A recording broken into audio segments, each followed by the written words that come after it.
The past 6 months, I'd say, I've been very focused on watching self-improvement content on YouTube.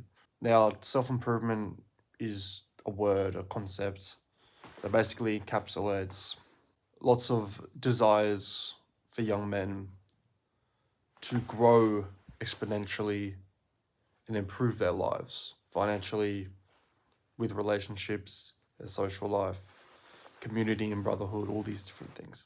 All aspects of improvement.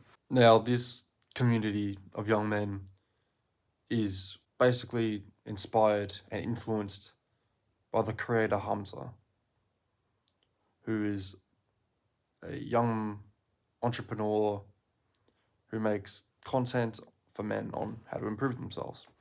He's been doing this for years now, and I got into his content probably last year, and that helped me heavily. But I think that my issue is I have aligned his desires and what he thinks is success, or what a young man should want to achieve, and my own authentic personal desires and goals. Basically, a bit of background.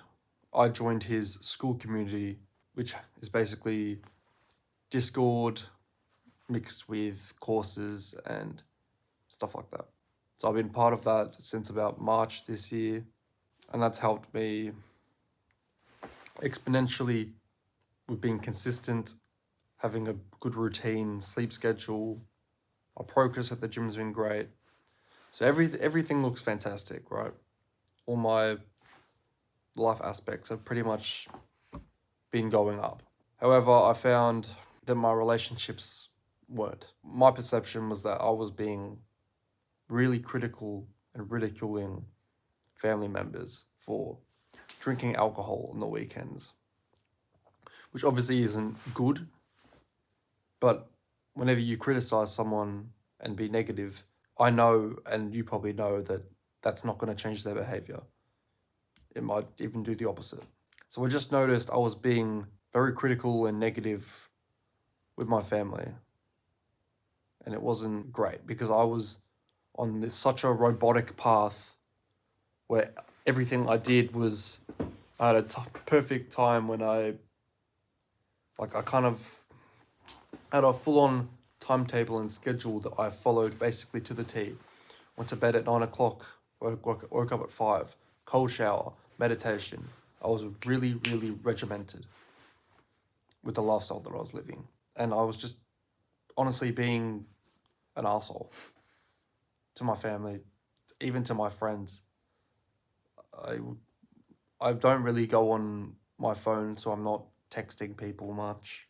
And I was very self-absorbed. Of course, you have to be selfish in life to make it to an extent.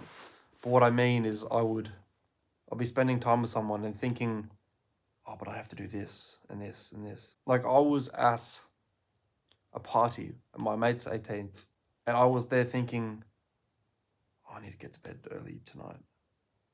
Oh, I got this thing to do. Like, just not being present and not being myself. And that's what I'm noticing that I'm trying to get back into. This story is really muddled. Basically, I watched a podcast with Chris Williamson and Hamza. So, one of my favorite podcasters, really influential on philosophy, different education, and then this guy that I basically follow, his message to be a young masculine man. And when I was watching this, I was basically got the thought, okay, two people that I like, this is going to be good. But it ended up being more of a therapy session for Hamza. He's saying, I don't feel like I am who I say I am. He's playing this persona, this cult leader, but doesn't believe that's really him. Feel like he's living a persona. So I naturally took that information and applied it to myself. And I was just questioning for probably a month or so, 2 weeks, I don't know how long it was.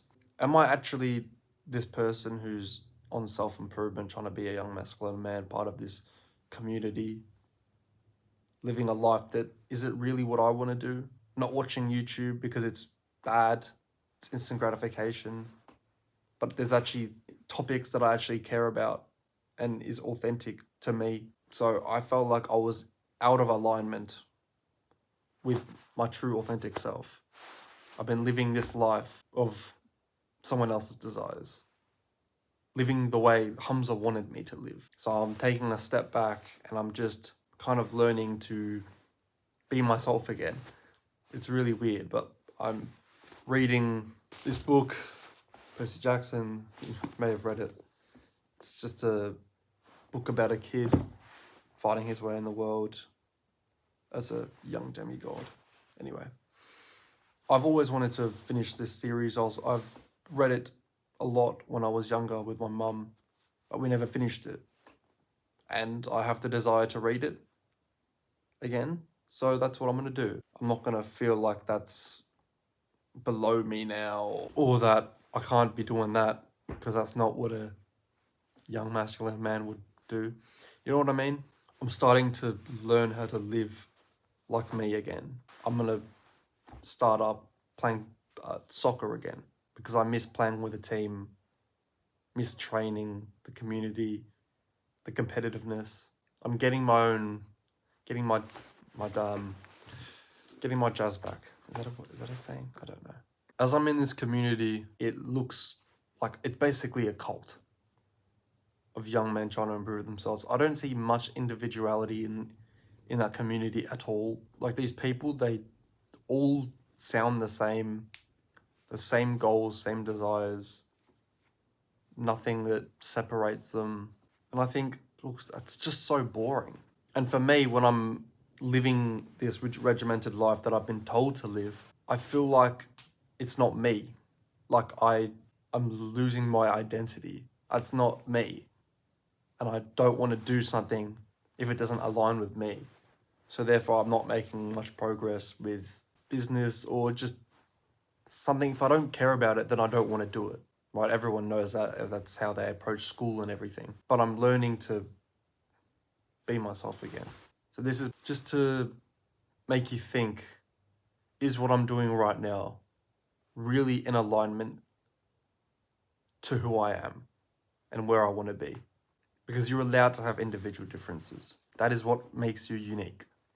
So embrace it. As it says in The Way of the Superior Man, give impeccably. Feel everything and just be the most true, aligned version of yourself possible. And that'll be the best life you can live. Even if someone else says that it's not.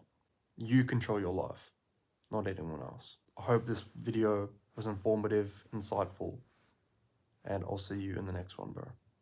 Take care.